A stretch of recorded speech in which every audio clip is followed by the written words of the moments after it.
Sorry. Keep going. You have the flash drive, right? Yes, Yeah.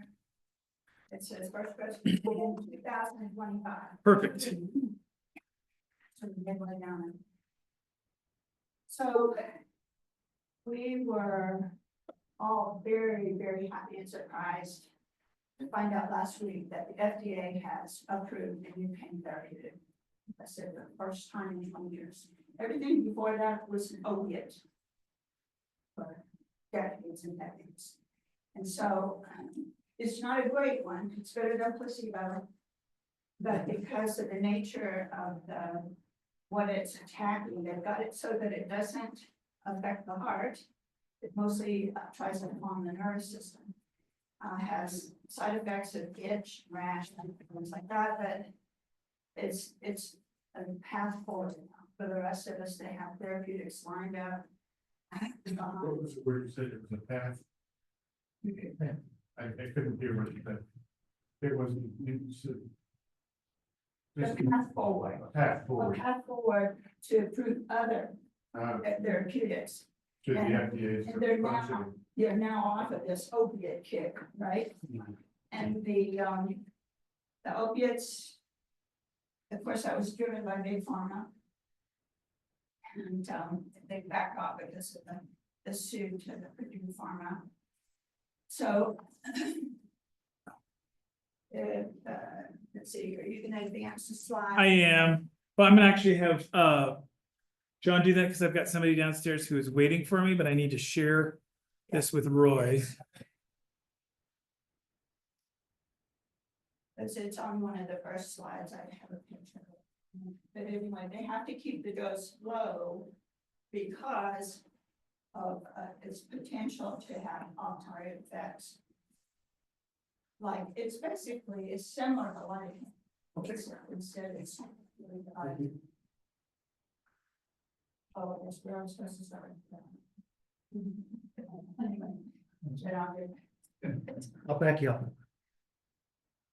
Okay, well, that is the first one. Oh, okay. Here's your introduction. Well, okay, so I'm a professor at the University of New Mexico. And the Department of Anesthesiology and Critical Care Medicine decided to start having research about when we came here 8 years ago, and we're trying to hire a third professor, junior professor, to expand that. Plus, we have a clinical research angle, of course. So, next slide. So then we'll have our prayer. I understand you have your prayer at the beginning. Last time I had it. It's either way works. So I think everybody should read this themselves. Okay.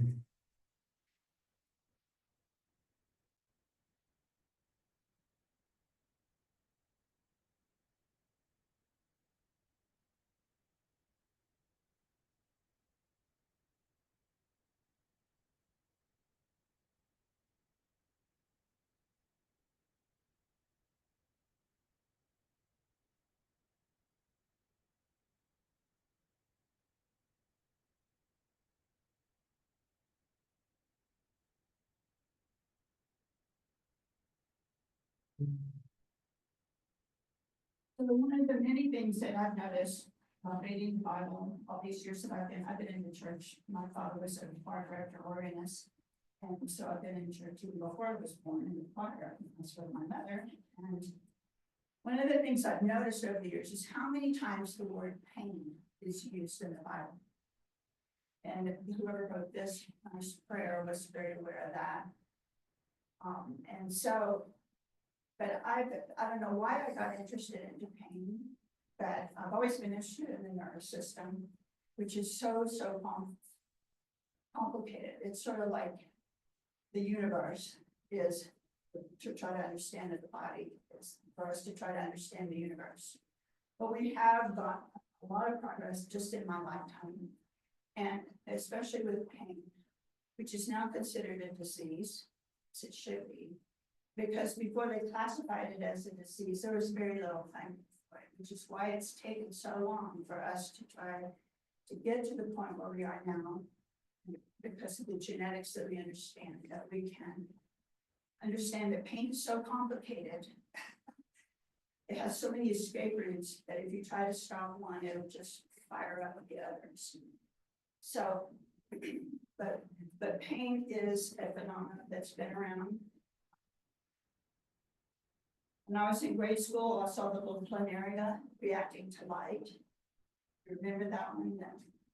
That is the basic of, when it's a one neuron system, that is the basic. That's how long pain has been a part of our phylogeny and important as a survival aspect. So why don't you go ahead and advance. So now we are at this point where all of this knowledge, we finally have enough information that as I said, the drugs are coming forward other than opiates. Don't get me wrong, opiates are the very best thing after surgery. But now we need things that are for chronic pain, because we know all the dangers of opiates for longer than 3 weeks, longer than the 10 pills that the doctor gives you after surgery. So the next slide shows the new drug that I said. Yes, it's called Jardiance. It's not totally expensive like the monoclonals are for migraine, but it is expensive enough for us. And it's a sodium channel blocker, like lidocaine that we get at the dentist. But, if you took enough of it, it probably would numb you down like that. So it has to be used under a doctor's prescription. But it's a slightly different channel blocker that is effective for peripheral nerves, other than the whole body problems that you would have. I had a lidocaine shot in my back for the pain, and it sent me down. If I had to stand up, couldn't stand up. They got loose into my body apparently, and I had to sit there under their supervision for 30 minutes until it cleared. This one has the potential to do that. So as with any medication, it needs to be taken under doctor's care, but it works a bit. It can knock down the pain halfway, apparently, better than a placebo. And as I said, it's the first pain therapeutic in 20 years that's not an opiate for regular pain that we have. Right, next slide. So that's the good news, is that we are moving forward. Now, this slide, it shows all the tiny little nerves, the yellow are the nerves. And those are the ones that we have trouble with, especially the ones in the feet. If you look on the bottom left, that's what it should look like. And on the right is what, in the bigger picture, is what it looks like in a diabetic foot. The sugar itself is toxic to the nerves. And with the high levels that circulate long-term, the nerves will die back. And whenever nerves are damaged like that, they cause pain. So at least 50% of diabetics have a pain in their feet. And this, of course, can cause damage if there's no blood supply, no nerve supply. Then it eventually can result in amputations of toes and feet. Next slide. So the nerves and the vascular system work together to keep everything in good shape. So we're all aware of what happens if you touch a hot stove. We have the natural reflex between our finger and our spinal cord. It works our muscles to remove our hand instantly when it's too hot or too cold, whatever. You know about the nerves coming in, nerves coming out. Next slide. So that's like the little planaria that reacts to the light. So we use a series of these little nylon filaments to test the feet of mice and rats, as the clinicians do in neurology, to test whether diabetic, how far the damage has gotten. And so what that is doing is activating the release of transmitters, like those are two nerves talking to each other on the right. The information is sent chemically and electrically immediately, very fast, as you know, to the spinal cord, and the reflex is very quick. It eventually slows down in older people, but it's there. Next slide. So these are just the basics. So if you had a piece of ice in your palm of your hand, it would fire and go to the spinal cord. The little cell body is just outside the spinal cord. Then it talks immediately to another neuron in the nervous system, crosses to the other side, goes up to the middle of the brain, the core of the brain, and then it goes up to your cortex. And it's actually your cortical circuits that tell you that you have pain. You can do the reflex thing, you don't really know it until it gets up into your cortex. And then there's lots of other connections as well. In the next slide, so I won't bore you with too much of this. And then, so you look at the gray label, so the information comes up to the basic centers. And down there where the gray figures, which says PAG, there's systems there that the autonomic systems which tell you, to your breathing differently. The blood flow is going to be different. There's too much pain there. But the information also goes up to the blue areas, as I said, in the cortex, so you're aware of pain. But it's the red areas in the brain.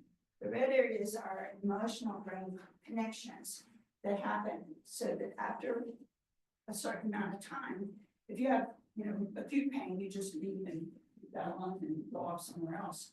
But if you have a serious pain in your body, those red circuits will start to involve your emotions. You'll feel terrible. You'll finally develop anxiety. What you can do about this pain? You can develop depression if it goes on long term, and it disrupts how well you're thinking. I can test that on a little mouse about whether they'll play with a certain object or not, or whether they'll just sit in the corner. How long does it So I take? think we're all aware of that.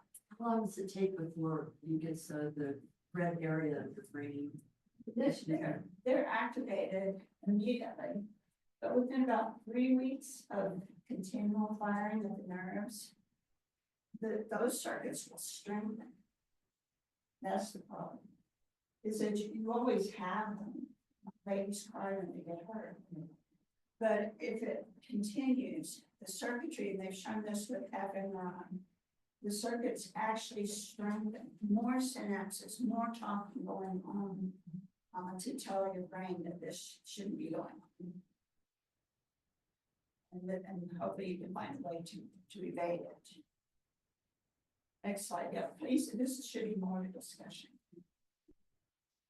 Because you don't really care that much about the science. But it does, you see those little spines on the red, that's a red neuron, there's a blue neuron, and they're communicating with all those little buttons that are along their surfaces.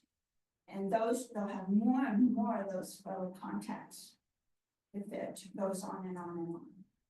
And that's not really what it looks like, that's just an artist's version, and it's gonna activate a lot of different centers. It's gonna affect a lot of things eventually, and to the point of being a disability, if it's not stopped. Next slide. What's the blue thing up in the top? At the top, that's just another artist. If it was bigger, you'd see that whoever did it, probably a neuroscientist, there's little circuit boards all in that picture. Right, That it's trying to give you an idea of how the brain works. okay. Connects those little circuit boards from different regions of your brain. Is that where the synapse takes place? I'm sorry. Where the synapse? Yes. Yeah, those little dots are supposed to be sent to the right spots. And they are on the left. That's two real nerves right there. Talking to each other. Okay, go ahead. So as we all know, we've had centuries and centuries old of the very, very good stop to pain is opiates that, of course, came from Asia initially. And next slide. When they were early manufactured in the opiate mill for pain.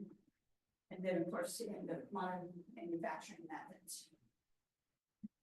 As I said, they're excellent during pain, surgical pain in particular. And there's some new ones, a new one that they're using in anesthesiology when I used it at a mouse model previously, about 10 years ago, it just flat out stopped. The model never developed and it was, didn't have pain ever.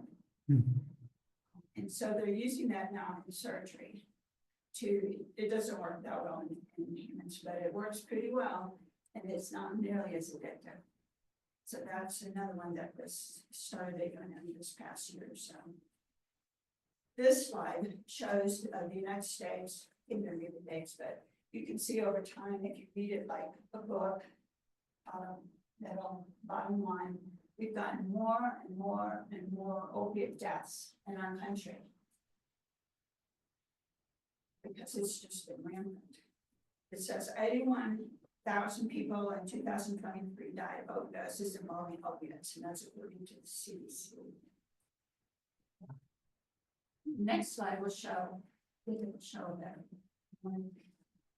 Well, this Good is to go. from last year, I said clearly new pain medications are needed, and now they are.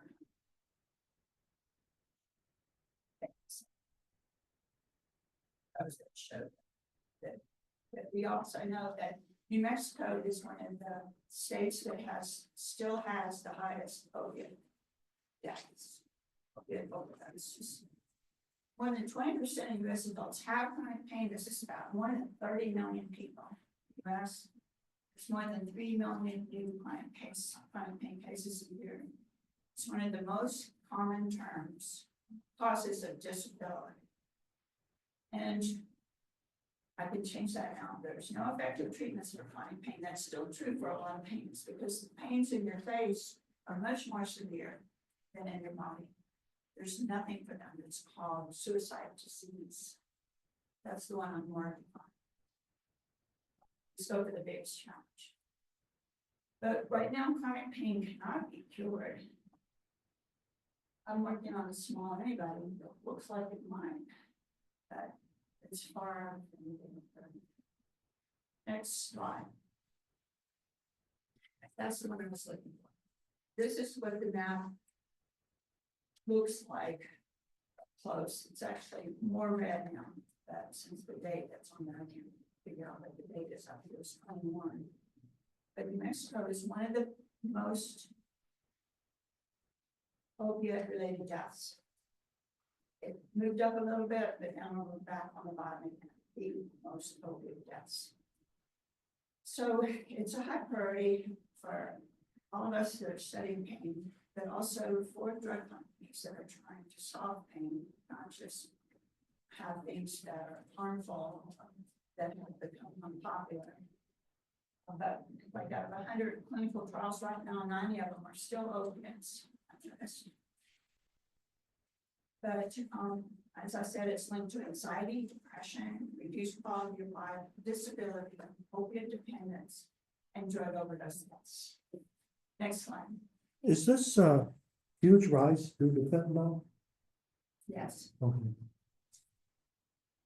mixtures that are coming, then people miscopy. What pharmacy company made fentanyl? Oh, they all make it. I don't know. But I know a lot of it's coming in the drugs that are coming legally from China From China? and Mexico. Yeah, a lot of it's manufactured in China. Well, the precursors are made in China. The drugs itself is made in Mexico. Oh, okay. So our drug companies that made fentanyl, get it made in China or in Mexico? Probably Because India. there's an actual pharmaceutical use There's a for pharmaceutical that. use of So, all right. that's correct. Yeah. Probably India.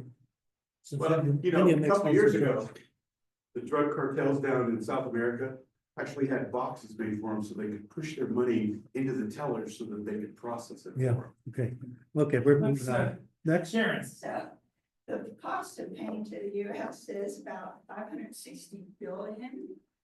That includes the direct medical costs, the lost productivity, and the disability program costs. So, and the most prescribed pain drug, does anybody know what that is? aspirin? Aspirin? It used to be Oxycontin or something like that. It's for the diabetes pain, Oh, oh, right?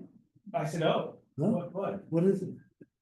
Gabapentin or Neurontin, and what's the other one? Pregabalin, which is, How long has it been out?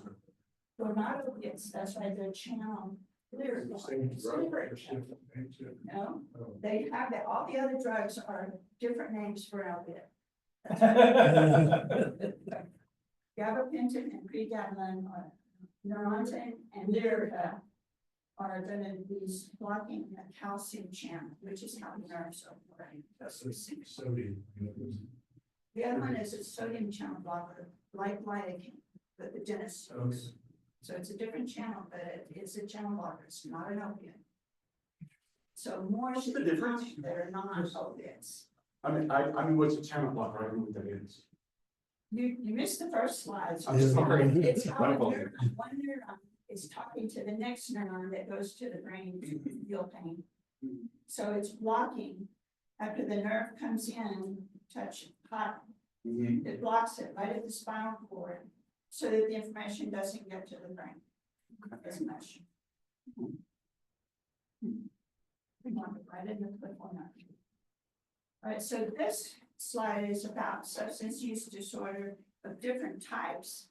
And so you can see the color, the top blue is cocaine, the pink one is opiates, the green one is cannabis, and the red one is amphetamine. So in the dates there where it starts really rising, somebody told me what it says, is 207, it only goes through 13.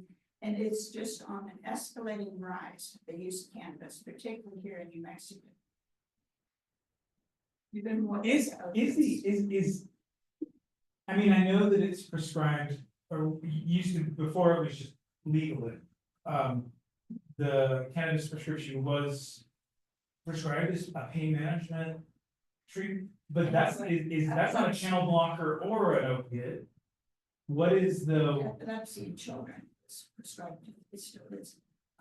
There are so many receptors, I don't know, there's thousands. When I do a gene screen on them, comparing a normal animal to an animal that has a pain here, there's like hundreds of genes that are changed.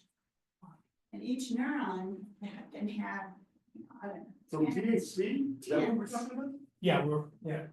The neurons have all sorts of chemicals in them, you know, not just the sodium and the calcium, which are the primary ones that give us the fast information, but the chemicals, the peptides and all sorts of things that can modulate, it's called modulate the signal.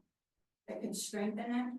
They can cause more of those little glutons to grow so that there's more contacts, so the pain feels stronger.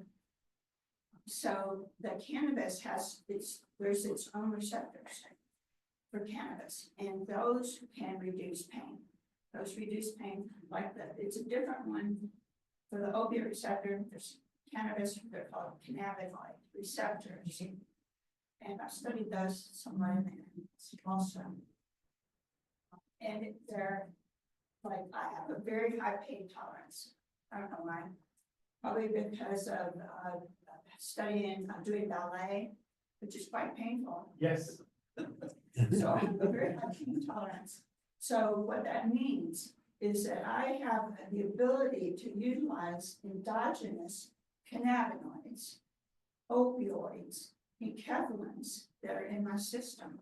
So I know, and if I actually got hurt, it might hurt because I used my brain to know that it's supposed to really hurt. But I actually broke my leg skiing and it didn't hurt. The whole time in recovery didn't hurt. That's how well I have trained my nervous system to avoid pain, to dampen, stop pain. So there's a Very training process Take care of that it. you can go. yeah, So I get to that, and let's see Okay. what's coming up next. Not yes. Those are all the states that where it's recreational use, medicinal use, and illegal use in skill. Didn't the Farm Bill Act actually made hemp legal across the whole United States, right? No. Yes, I've studied that. Hemp will activate the Okay. cannabinoid receptors. Well, but it's all legal. My point. It's all Well, hemp is, but not the THC. It's always been legal because it doesn't have, it can't have more than what, 1%, 2.5. 2.5%. Yeah. Of THC So it's a different, contamination. different level. It's a different plant. And it A works beer on a or different a spirit. receptor. It's not as good as THC, but it has no hallucinogenic properties or your homelessness. Oh, okay. Which is why before everything became legal, the thought was the pain community was to try to get that commercialized by the pharmaceutical companies. And I was talking to a fellow last week, he said he's got a whole treasure chest full of which one I want to test. They're still trying to make it more legal, more prescribed, more controlled, so that it's safer. Does all these different ones, different pain though? I mean, like the cannabis and opioids and all that, I mean, depending on what kind of pain, isn't there different? That's true, that's true. And so then, But there's some generalities to pain. Okay. But as I said, the pain of your, headaches, those are different. And the genetics are different in the cells as well, the combining stuff. We're all fairly A lot of- elderly in here. Right, We all lived through the 70s, the 80s, right? So, I mean, much like alcohol, didn't everybody try it at least once? Well, let's, You know what I mean?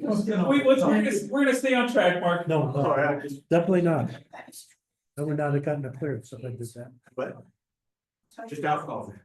Next slide. That's good, let's keep moving on. So, is cannabis a solution or another problem? To me, it's another huge problem, but a lot of people are dependent, I use that word, dependent like the opiates. Next slide. But there are receptors for it. And there even, I had 3 grants to review this past month on psychedelics. believe it or not. They're also talking about control of pharmaceuticals for psychedelics. The issue is that if you're under 25, in particular, when the brain is still developing, they are damaging. They're damaging the young people who's taking them. You see, it does affect the parts of the brain. You see the big eraser erasing the brain. Can do that, but it starts at the brain, not the back. It affects your higher processes, your higher functioning, your decision making. All the highest brain functions. And when people lose that, we see what's happening here in this one too. It's okay to just go and shoot people. That's my personal opinion. That shouldn't be. So, Well, next slide. Alcohol should be up there. That's killed more people on the road than anything else. Spirits. So hemp is, has high levels of this cannabidiol form as opposed to the THC. That's much higher content in marijuana. So besides being good for ropes, for sailors, for centuries and centuries. Yeah. It's also used as an medicinal compound, especially for our local Indians in the past. Native Americans. It has much milder withdrawal symptoms and things than the other types of cannabinoid receptor activators. But it just like the opiates, the cannabinoids, you get tolerant to them, so you need higher and higher and higher doses. They are addictive, but not as bad. So next slide. So this is what I was going to tell you about how I deal with pain. Go ahead. So a lot of what goes with pain from infants, why do they cry so loudly? They don't understand what has happened to them. They feel this pain and they don't know it's fear that makes it worse. And so one of the things that you can do to manage pain is, I learned from a Chinese physiologist in Galveston, is to breathe. slowly. In and out, slowly, try to control your breathing, it's not easy when you're not. But if you do that, it'll switch from the fight or flight to the rest and digest mode, to keep you a little calmer. And to keep you from that worry and everything that's going on. You have to focus, because if you have really severe pain, it's very difficult. But if you train yourself, it can help soothe you to sleep. I go to sleep instantly, because I trained myself in college to do this. That it's hard to stay awake to get to the color. Next slide. Oh, okay. And that's one of the things that's critically important for good health, is getting sleep. Getting to sleep, staying asleep. Which helps your body rest, helps your brain clear. Next slide. And these are things we're all aware of. That's what I was talking about, the slow deep breathing will calm down all of those organs that you see in the picture on the left. Just by the slow deep breathing pattern. We'll start all those internal organs doing their job to keep you healthy. And your muscles. Your muscles, relaxing your muscles, so they clear them. Next slide. How does, I don't wanna get so off topic, but No, we need to have a discussion. how does that? What you're just talking about, like the switch, is that, again, some of the trauma stuff that we work with, like the activation of the vagus nerve, is that That's what. parasympathetic nervous Driving system? the heart go faster and faster, and you're trying to slow that down. So that is that parasympathetic, That's parasympathetic, is slower. okay, Sympathetic is fight or flight. okay, And it's really a continuum, right? okay. It's not a switch. It's more like a rheostat. Even me, yeah, I can't do a switch. Okay. So, but one of the best things to do is to stretch, as you said, for chronic pain. You get up every morning and do yoga, at least 2 stretches, you know. Yoga, you don't need to do a lot of yoga, you need to do what it feels like you're relaxing your muscles from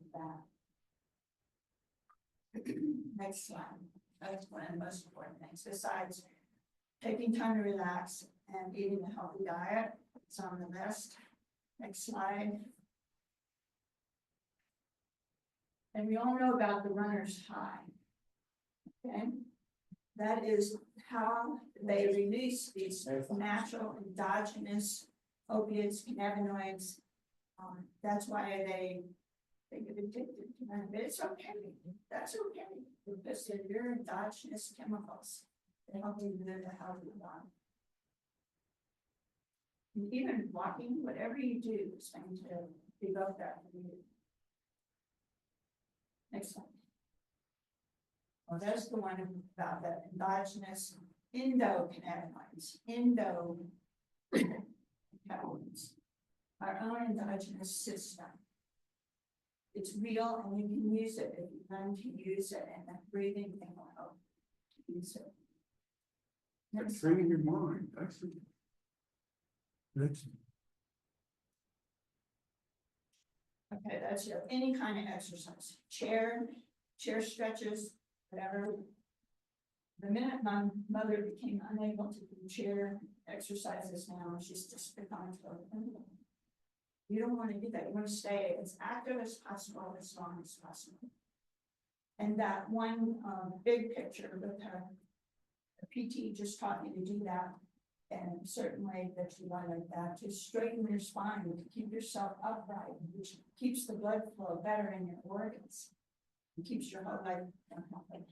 She's taught me all of those, which I'm starting to do those are. Next slide.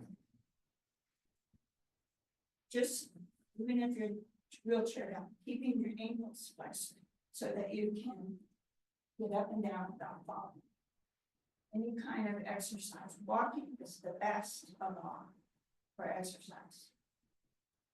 Next slide. And as I said before, I've been doing music all my life.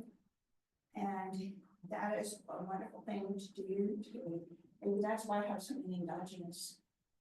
elements. And probably starts that for us, Well, get in the car lot. and it requires, I mean, it requires breathing, And that right? breathing, yes, that's right. So it's time that my dad was. It's also a social thing. very It's also a often. social thing, which is the next slide. You read it also. Yes, the healing of social connections, massage. Just, being with people that you love, and being around children.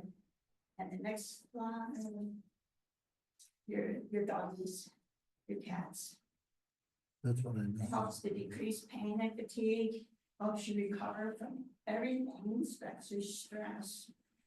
Helps you recover faster, less anxiety, less stress, improved sleep, increased sense of calm, increased wound healing, and a deeper spiritual connection, which is the next slide. And Well, if you remember that I told you about the VA study, that prayer is better, yoga next, but prayer was the absolute best kind of meditation that they have found.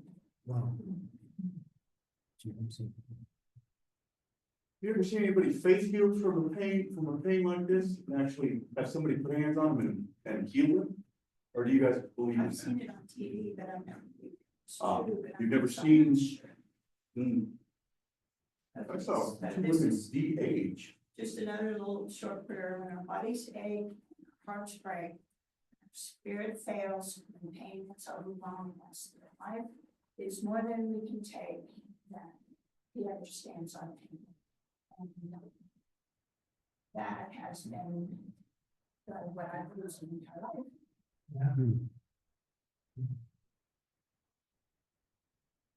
Well, that's actually, I mean, that's.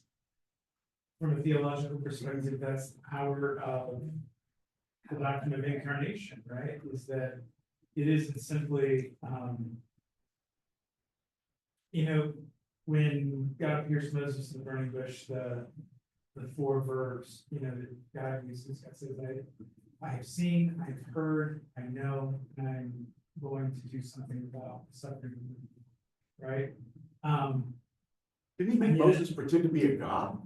I don't know about that, but. Yeah, he did, because Abraham was his. But the his point, background. but the point is that in Jesus, that moves into a personal dimension where,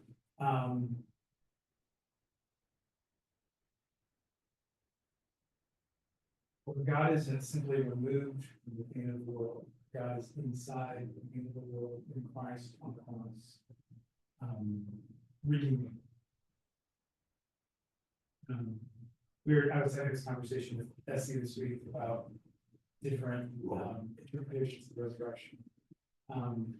And getting, majoring in the minors and getting kind of on the details, but understanding that the upshot of belief in resurrection is the promise that pain is not the end. Right? That there's something that God is, that in the moment, in our most painful moments, God is just getting started. And that is not the end. Yeah.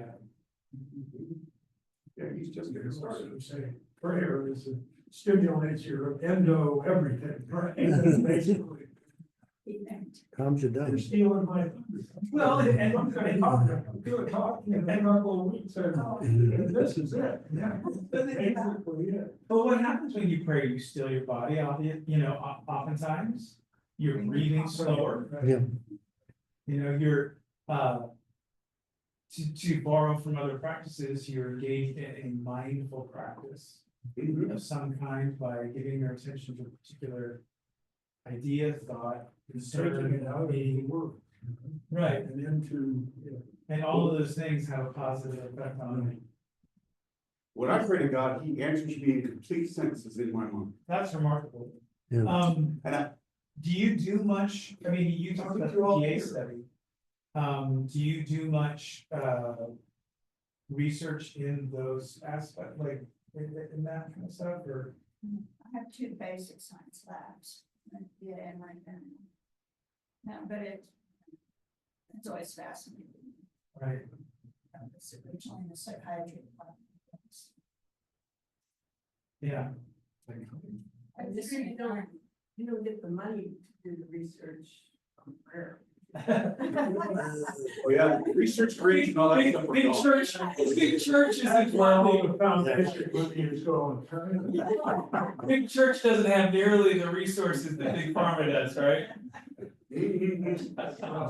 Why we could, government policy is. So you're not directing them towards Boy, research. God knows what's happening. They don't want to.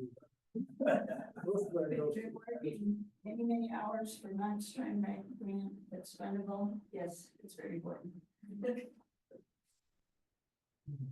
It's interesting, you talked about yourself, and I'm one of the two, I think, that has a body tolerance and thing. I had a bad shoulder for 8 or 10 months, couldn't play golf because of it, I never reached, some of the places you were talking. You never seemed to, take me down. That's good. You don't let it take you down, that's halfway there. Yeah, well, yeah. Because if it doesn't heal in 3 weeks, And it's like you have to take with ballet. And presumably, yes, you really like ballet, love it. And you have that to, you know, hold against the pain. that's right. Training. So in this early training, I wonder how much difference it makes in how people respond to you when you're in pain, because if, in terms of whether do we actually train children to cry more because too much or too little attention, or do we, some parents say, oh, you're fine, and get up and go, and others get all anxious and nervous and hover over their children for the same set of accident. I was a teacher, and so it's just very interesting to see that, and I've been in the emergency room a couple of times in the last year, and it's really amazing to hear how simple we yell. And, there was one guy that was screaming for 36 hours, he kept screaming, help me, and I finally told the nurse, can I get up to help him?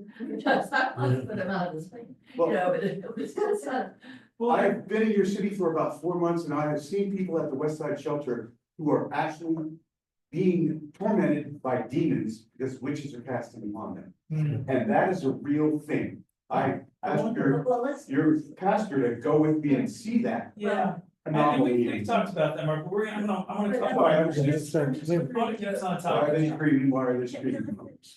with what I'm asking. This whole concept of is that fear not that you talked about. And so often, if we learn, I think one of the things we learn in religion is there's always the angel saying, fear not, I am with you. Or today, the last phrase of your sermon, and it's about not being afraid. And I don't know, how we can incorporate this into how we work with people and children and wanting someone not to be afraid is a lot cheaper than drugs and I think all our teachers are experts. Diana, what I find myself wondering is kind of on the heels of that is like, thinking about how in medicine over the past, 20, 30 years, pain has become what, the 5th vital sign, is that what they say? It's attended to, because it is so, critical to healing. And I'm thinking about like, where is that balance between you can like overindulge pain and then it becomes like this thing that gains attention, right? And you can also minimize pain so that you have people who are completely, or just closed off, right? And so where is the balance to be found in terms of acknowledging pain without indulging it? Is that, Well, that's a real part of it, and then there's just genetic differences, because I have a high tolerance. Individual genes, maybe? Yes, exactly. Some people react differently. I mean, you know, it's been The found same that, skin. that like redheads are more sensitive to pain. I'm more sensitive than that. She's Yes, very normal. that's true. When you were talking about how That's That's because they're. the red, the emotional, so if you feed that, do those people automatically go there? So when they're, is that genetic or that is just what you That's- learn? That's both. But we know that you can train it, we can train animals to do that. More and the fMRI changes.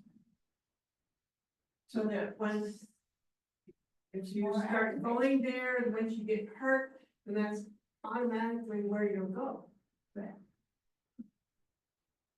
Yeah, there are young people that cut themselves. They do that to feel something, but they have high tolerance to pain. It's mostly because of some sort of traumatic event that happened to them. But when they get older, they do have a higher tolerance for everything. I wanted to ask you about that, not about the self-harm, but just the idea of the correlation between pain and trauma and pain as a trigger for trauma, right? Because you were talking about like the rheostat between sympathetic and parasympathetic, and the, like the stuff that I read from, Bessel, you know, the Body Keeps the Score guy, Bessel Vanderkoven, like the idea that yoga and these parasympathetic practices help people with trauma because, PTSD. yeah, the pain activates the amygdala, lifts the lid, sends the individual into fight, flight or freeze. And the parasympathetic is used to bring them out of that. I guess I'm curious about, like, preventing the trigger to begin. Right? Is there pain management? Is that part of what pain management is about? Like, yes, there's a physiological reality of nerve activation that gives rise to pain, but then there's also the trauma piece that is associated, but not. I was a blue collar all my life. And my hands took a lot of whacks, you know, I lost a lot of fingernails and so on and so forth. And yet, I kept working, you know, and maybe that's part of the high pain tolerance, maybe, and I've seen people, I get a little cut, you know, and I've seen office people get all excited because I'm bleeding, you know, it's not a big deal. So Well, it is trained, I think, a lot of it. in childbirth, there are courses, I think called Levaz. It's an English used for training, where you learn to breathe into the pain. And it allows you to go through, for many people, it allows them to go through childbirth without any sort of medication. And it was really popular at the time when children were born in the '70s and courses in it. But I always sort of thought that it was because you were so focusing on the breathing that your brain couldn't have the energy to interpret the pain because, you know, you're still going Because through. you have higher functions, you can. Or your husband's by your bedside and you just wanna kill him, so you're more focused on murdering him. You've been there too. I was allowed. I could, Asking for a friend, asking for a friend. And then I'm thinking about the flip side of this, Karen, of, I remember this came up in a class in seminary, but you know, the news story, or the child whose pain receptors, for whatever reason, are not attuned, who needs to be checked when they come in from the playground, because they could have injured themselves severely. And they would know and cause even more problems so that pain has a function. Yes. That new drug, Oh, I'm sorry, I was, the new drug is working on that same receptor. It's that family receptor. okay. So you, I think you said, but you said women have more tolerance for pain or less tolerance for pain, and then men, Just the actual physical function of the nervous system. what about children? Now, what about tolerance pain? That's totally different. And then it's not, for children, listening, they have just not been physical trained yet. Their own bodies stop pain. Those depends on the kind of thing. Can you, Yeah, it's definitely, it's a pain. Yeah.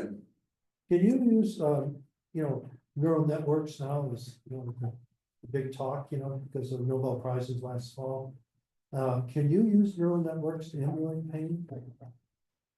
Can you use neural networks to, emulate pain and things like that? Stimulated? Not stimulate, no, because it's electronic. We, What's he talking? what I know, Well, Electrical, or what is he talking? So talk about the Nobel, what you're talking about. so there was a Nobel Prize in Physics announced back in October. And professor from Princeton was one of those candidates. And what he did is took the neural network and they turned it into such a physical electronic circuit. So It's, replicated it. Yeah, All our computers. interesting. well, it's not digital, this is not digital. It's a totally different area. Is it organic? Well, they took organic and turned it into electrical. I'm gonna have to look that up. Yeah. What's the conduit?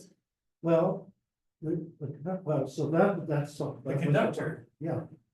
So what he did is he was able to emulate a nerve path and things like this electronically. Oh, okay. But what was the physical receptor, what was being, like, A was it- detector. okay. I'm a technology guy, The and I, veterans too. Huh? There are some that are so good that the veterans can, Yeah, move their hands. Right. I can tell you that we have the ability electronically with MRI technology to read people's thoughts. Mhm. That is an actual true science, and yes, they do use it, and they've used it to put, I saw a woman with a bionic arm, and she actually can feel tactile now. So, we definitely are getting close to cyborg. It's about time to Yeah. break for worship. Can I close this word for? Yes. well, she's got a nice bear, that's great. We've got this, I'm gonna start with this and I'm gonna modulate. Is that okay? Great. God, when our bodies ache, when our hearts break, when our spirit fails, when the pain in our bodies and the pain of this life and this world overwhelm us and is more than we can take, we turn to you. We turn to the promise that you understand our pain. Not just know it, but you have felt it. You have been inside of it. And you have promised to transform it. And we pray for the transformation of all of our pain in its many forms, so that we may not transmit it to others, but that we may become instruments of your peace and healing for this hurting world. We pray all of this in the name of the one who has transformed that pain into life and life abundant. Christ Jesus our Lord. Amen. Thank you, Karen. Thank you, Karen. I'll slide in here and just. Okay, you sure? Someone who abuses this, that's what the wrong size. Well, what happens is the circle groups or other groups, and we have those two, so zooming out, so here's, I'm gonna make this promise. I'm gonna try to remember on Fridays before I leave the building to come in and make sure that it's ready to go for Sunday. Fair enough. Because there shouldn't be anybody here on Saturday. The password on mine is, it's capital FPC, capital F, lowercase pc, capital A, CQ, 2900 exclamation. I'm gonna stay on, I've been to your church a couple of times. Thanks for saying. And Today will be the last day that I join you. Okay. God is gonna move me, and you have seen and heard, and I don't envy you. You know, pray to God in Jesus Christ's name. Maybe when he comes to your heart, yeah. Well, here's I was reflecting on your question to me earlier. And here's